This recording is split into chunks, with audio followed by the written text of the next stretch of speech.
Welcome to the Siddha podcast. I'm the host, Dr. Stella Wuttke, and today's guest is once more my husband, Marty Wuttke. Welcome, Marty. Thank you. Love to be here. It's great to have you. Today's episode is about transformation, and transformation exists in various disciplines, and we are most interested in personal, psychological, and spiritual transformation. The Cambridge Dictionary defines transformation as a complete change in appearance or character of someone, especially so that that person is improved. The American Psychological Association defines transformation as any change in appearance, form, function, or structure. It originates from the Latin word transformare. Trans stands for across or beyond, and formare for form or shape. In psychology, transformation refers to a significant and often lasting change in the individual's thoughts, feelings, and behaviors. Transformation can involve the re-evaluation of beliefs, values, and assumptions, leading to a new understanding of oneself and the world. I like to see transformation as a process where there is a form in the beginning, then this form is broken up or opened to go into a transformational process, which then leads to the new form. Marty, you have worked and guided people through the transformational process for 40 years, basically, and many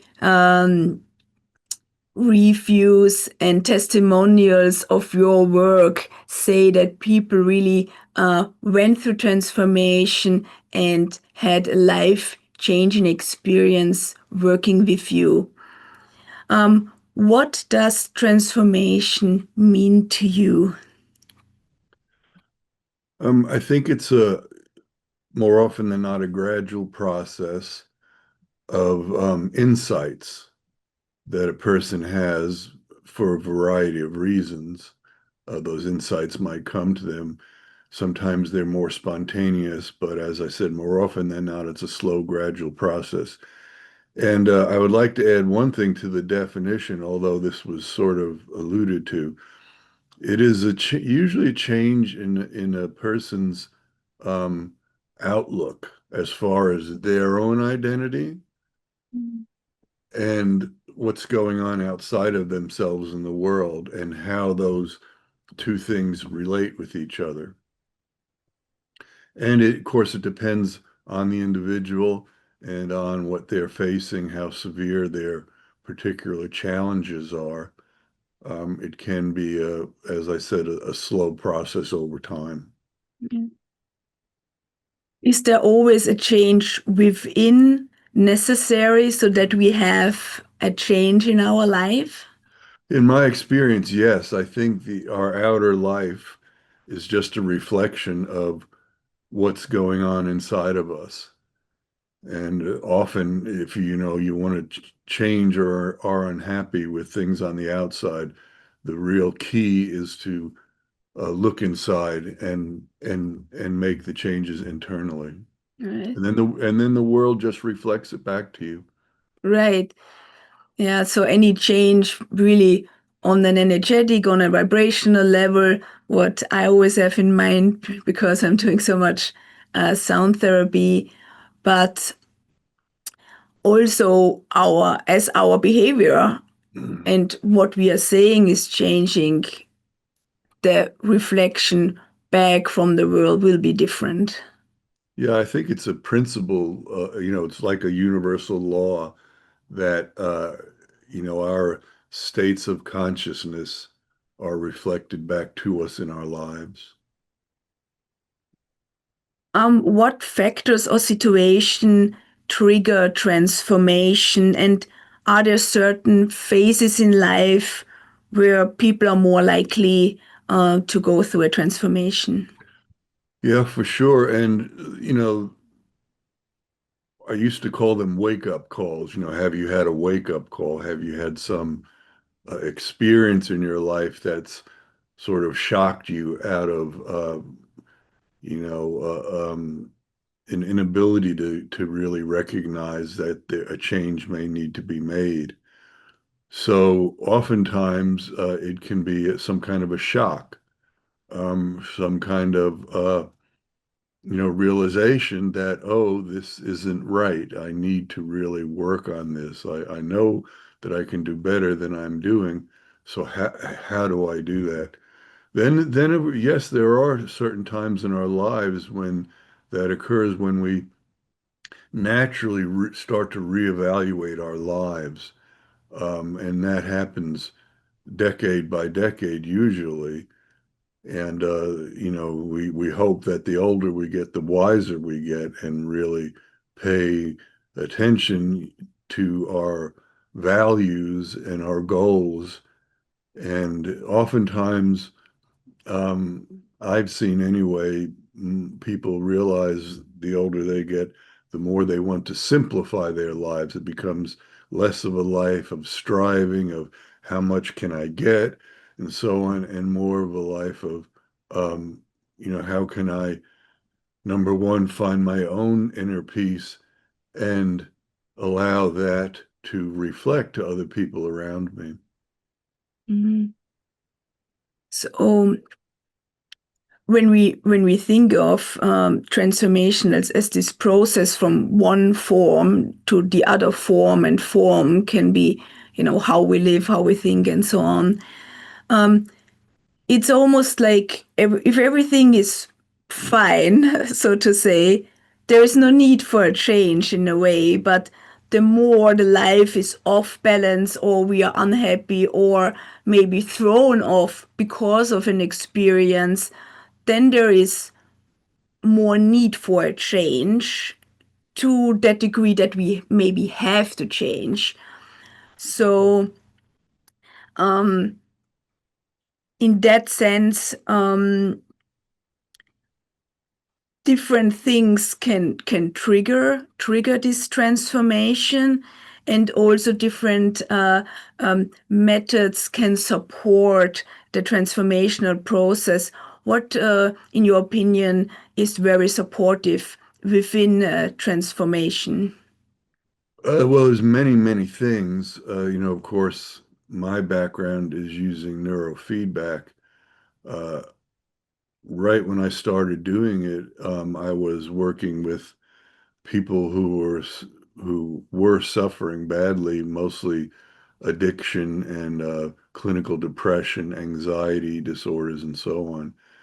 And they, as a group, um, and many of them before they came for help, were in denial. My life's working fine, don't bother me. But at a certain point, the realization comes, oh, I need help. I need to do something.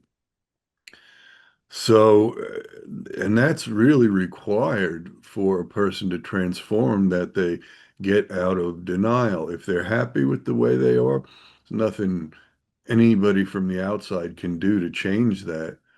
But in other words, the motivation has to come from within them to begin the transformational process.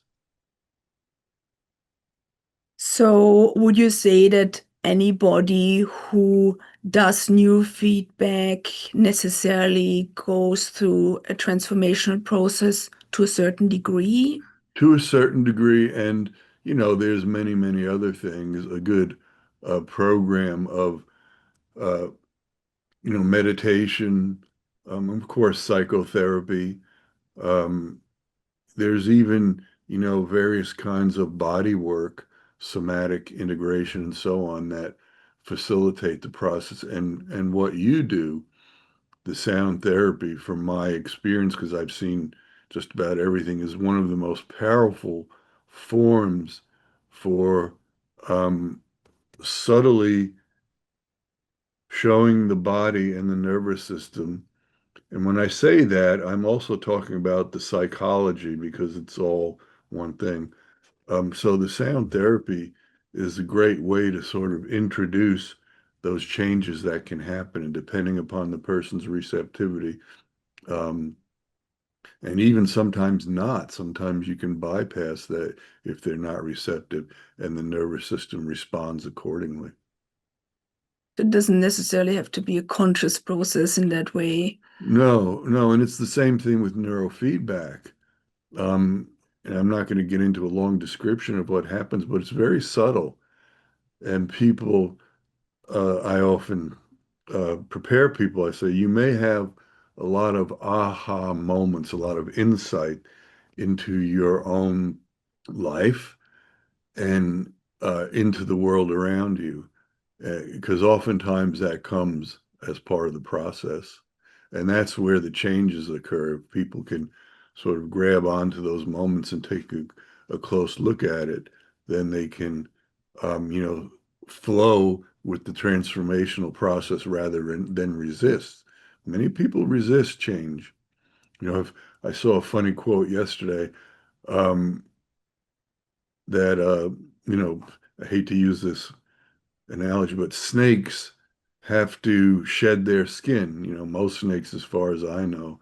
And the quote was, if a snake cannot shed its skin, it'll die. And it's like, oh, that's a harsh way to say it, but you know, it was they were using that as you know, a guideline for us who don't have to shed, although we do shed our skin a lot, but Yeah, yeah, but we are sometimes in situations or life happens and then we have to change. So there's not a choice really, but if something really traumatic changes in within our life, we have to adjust to it if we want or not in a way. And I think yeah, that's a good analogy for yeah, that. yeah.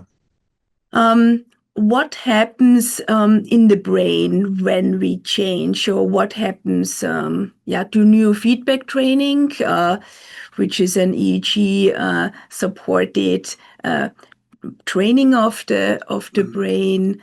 Um, what happens within the brain in a transformational process? Well, again, that's individual. We have to look at the individual's brain and see what's going on and see if we can correlate the potential uh, poor function of the all of the networks in the brain with their particular issues.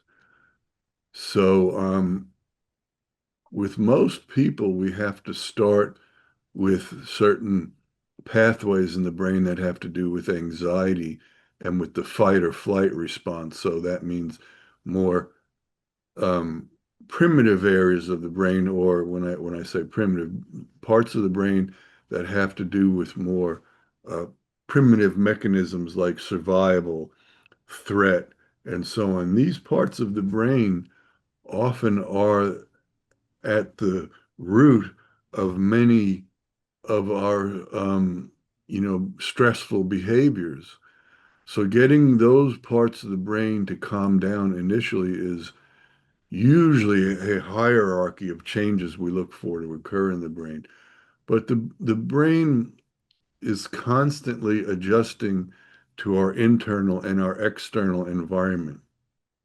So the pathways that we use the most in the brain, just like ruts in an old road, uh, get get more established the more they, so in other words, the more we're angry, the more we're worried, the more we're fretting over certain things, the more reaction patterns we have, the stronger those networks in the brain become. So neurofeedback and many other forms of therapy are the best way to allow the person to move out of those ruts and quite literally rewire the way the brain's working. There's a wonderful book, Change Your Brain, Change Your Life. And, that is a very accurate statement. So all of our behaviors, all of our thoughts, all of our emotions have their roots in our brain circuitry. And so it would stand to reason that if we can change that brain circuitry, we can change all of that. Mm. So when the brain is changing in that way, what do people kind of perceive or maybe feel as that happens? Is it just, an automatic process and then they pop up? Or how does that go? Most people recognize the subtle change, whether it's just noticing they're calmer and not so triggered. I think that's what I hear the most. I'm not triggered so much. This situation that would have really set off that fight or flight response is no longer doing that, or at least it's getting less. Um, so I think that's almost a phrase I hear every day when I ask people how they're doing. Do they notice what's happening? Um, and it's really sort of a change in responsibility. What is responsibility? The ability to respond. So most people see that I don't have to necessarily respond this way. I have the ability, not through willpower or some, psychological technique, but through a natural change that through the neurofeedback training is now available to them, Mm. sort of neutralizes reaction patterns and triggers and stress patterns and so on. Mm.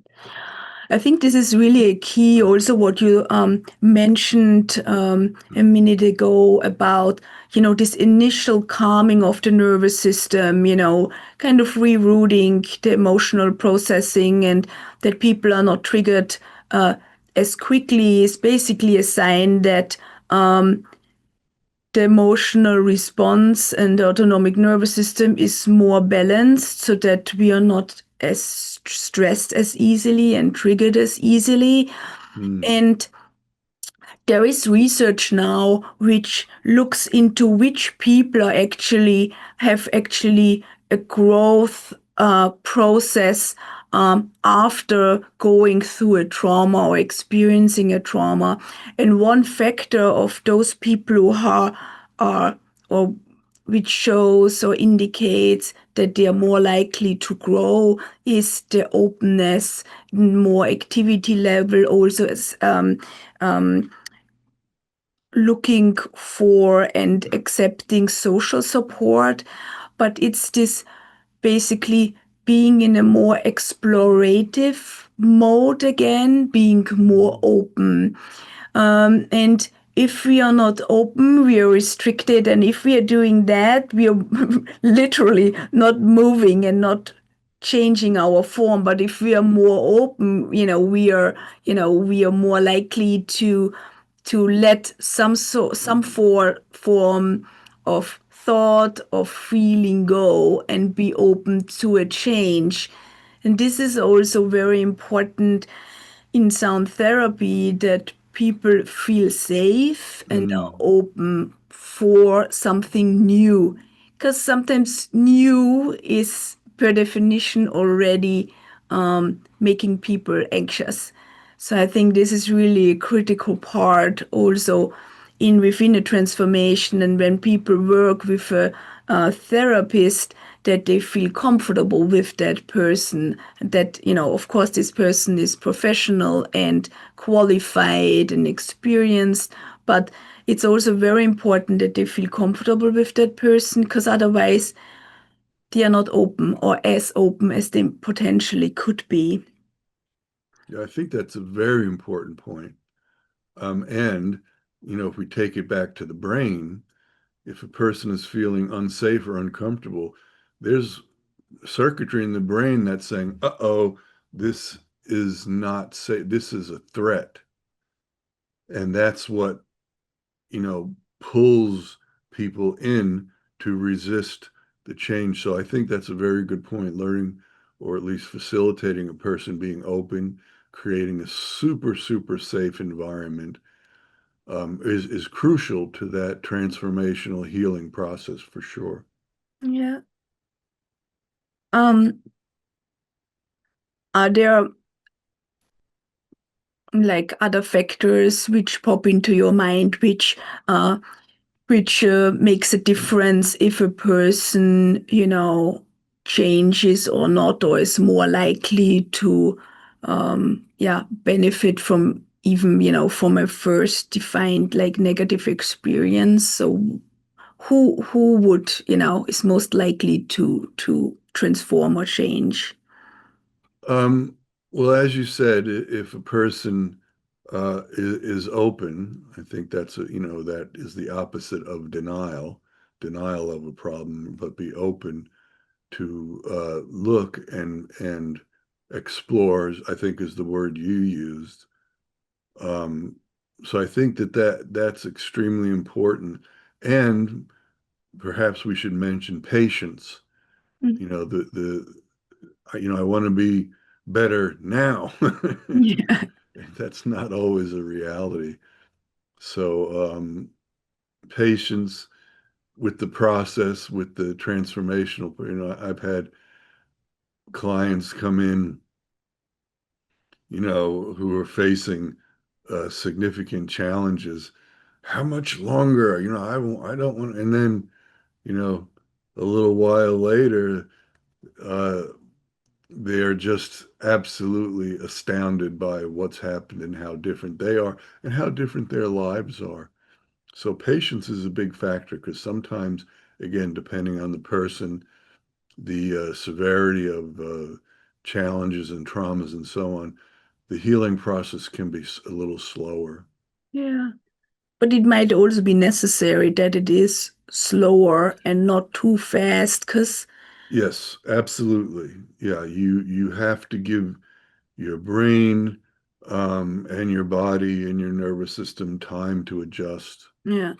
Yeah. And what we also sometimes see is when as the brain changes or as everything in us, the vibration and anything really in us changes, it almost feeds back to us consciously that it's almost like a feeling of being more vulnerable during that time.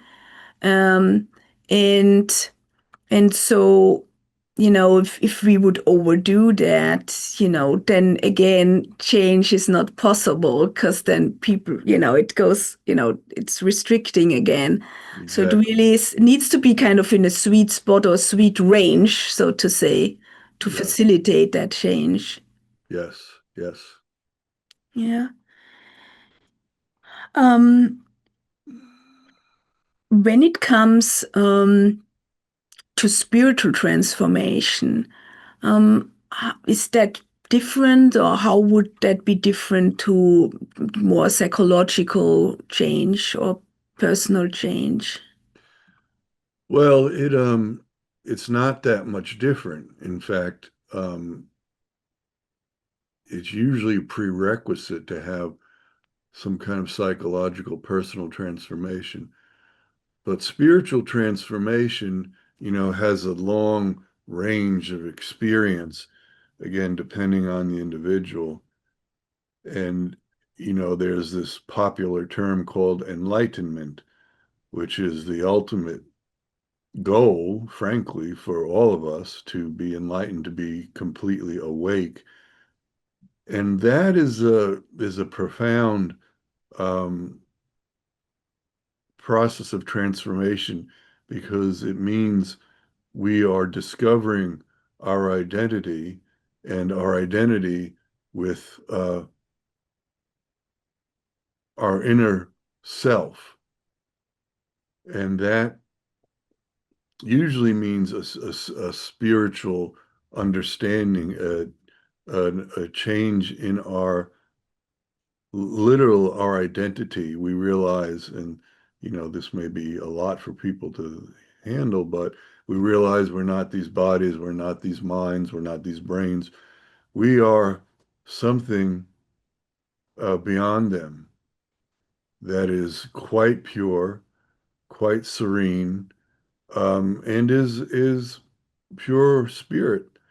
And when we get to that point and that level in our lives and in our process of transformation, then things really get interesting because we see life and other people and ourselves as a completely different um, manifestation than we were taught or that we perceived. And that can be quite powerful. Yeah, I've heard people saying that um, when it comes to this kind of final spiritual transformation or getting into that form, that's really like a little bit like an aha moment in there. So there might be a whole process of spiritual work, but that it makes kind of a little bit like click to Yeah, to have that experience. yeah, yeah. And yeah, thank you for that.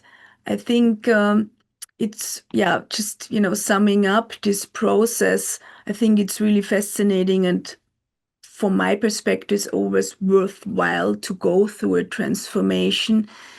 Like it's defined in the Cambridge Dictionary to, it's an improvement per Mm, their definition.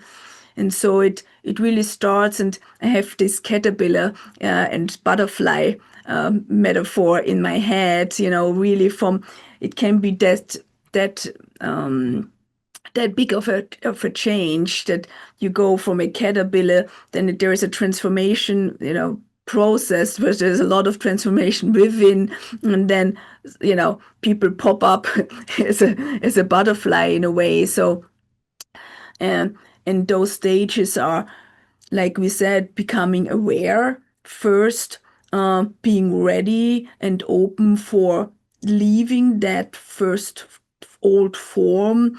And then we need a lot of support often to go through this transformational process. I think that's what people sometimes maybe um, don't think it's not so important to actually have support from the outside through some sort of coaching, guidance, psychotherapy, and to go through that process and then eventually taking on that new form. Um, how stable is, I mean, not from a spiritual maybe this end perspective, but when people go through a transformational phase in their life, how likely is it in your opinion that they can keep that form or even go further? well, again, it depends on the individual. You know, some of us do get stuck at a certain level. And I think that's where not just having the support externally, but continuing sort of an inward journey or inward exploration. What we teach and most recommend is meditation, because that oftentimes uh, will help, because we all have our own inner guidance. You know, there's an inner guide, and then we have outer guides. But in my opinion, at a certain stage, what's most important is our own inner guidance and learning to listen and pay attention to that. And that can keep us from getting stuck. Because many times transformation is, like peeling an onion. You get one peel, and you're going in and in. And, but there is also a certain point where you transcend that and you get to an essence that is, and when you get there, there's no question about it. And when you get there, then life takes on a whole new meaning, and so does existence. So, Mm. And yeah, until then, life could really be seen like a constant transformation. We go from one form to the next, to the next, to the Yeah. next. That at least what our philosophy or the yogic philosophy or how we see life, that it's really a constant transformation. And Yes. it has to be in a way, because Yeah. there are always challenges which Yes. we It's have to, always onion peels. yeah, right. Thank you so much again, Thank you. Marty, for the conversation. Would you like to add something to our conversation today? Um, yeah, it came to mind. I've worked with hospice with people who have been, pronounced terminally ill and have a few weeks, months, sometimes years to live. And uh, when I see people, at least several of them, who were really intent upon transformation, it happened to be those people. They knew there was an end coming, and they were intent on cleaning things up. And of course, we don't have to wait till something like that. And I would suggest that you don't. The time to start is now. But I've seen an intensity with people who have been um, diagnosed as terminally ill to really uh, take care of their business. And it's usually personal, you know, loved ones, and internal, mental and emotional, and of course, spiritual. What is my relationship to this thing we call a higher power? And that's usually something faced in our last moments. Mm, right. Yeah, in that regard, the urgency is definitely there. For sure, yeah. And sometimes we need a little push from life to get started. Yeah.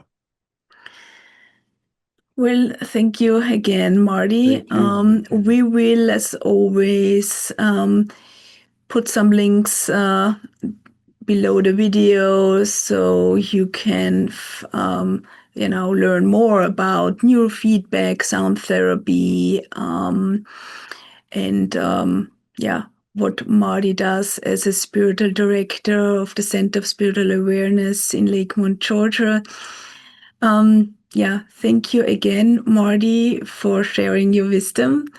And if you like the video, please feel free to like it and subscribe to the channel. And we hope to see you soon. Okay, goodbye. Thank you. Bye bye.